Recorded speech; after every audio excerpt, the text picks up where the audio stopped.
Yeah. Hapo ndipo tunaposoma neno siku ya leo.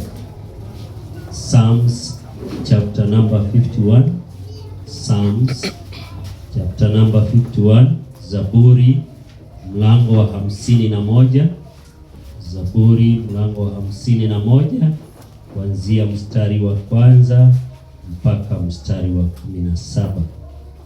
Zaburi ndipo tunaposoma neno siku ya leo.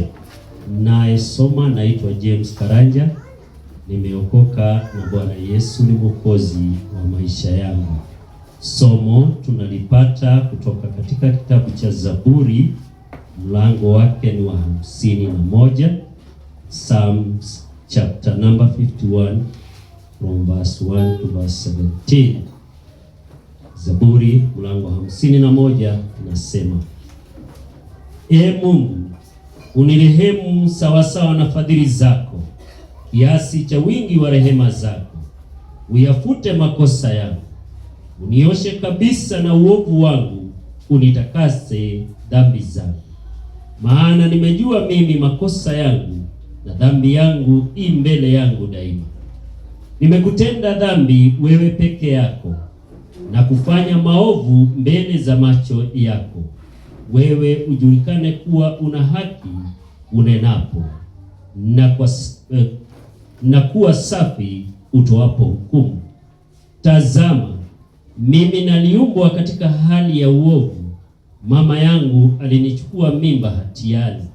Tazama, wapendezwa na kweli iliyo moyoni, nawe utanijulisha hekima kwa siri. Unisafishe kwa hisopo, nami nitakuwa safi. Unioshe, nami nitakuwa mweupe kuliko theluji. Unifanye kusikia furaha na shangwe, mifupa ulioiponda ifurahi. Usitiri uso wako, usitazame dhambi zangu, uzifute hatia zangu zote. Ee Mungu, uniumbie moyo safi, uifanye upya roho iliyotulia ndani yangu. Usinitenge na uso wako, wala Roho yako Mtakatifu usiniondolee.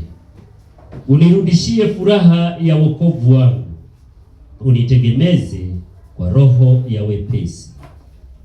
Nitawafundisha wakosaji njia zako, na wenye dhambi watarejea kwako.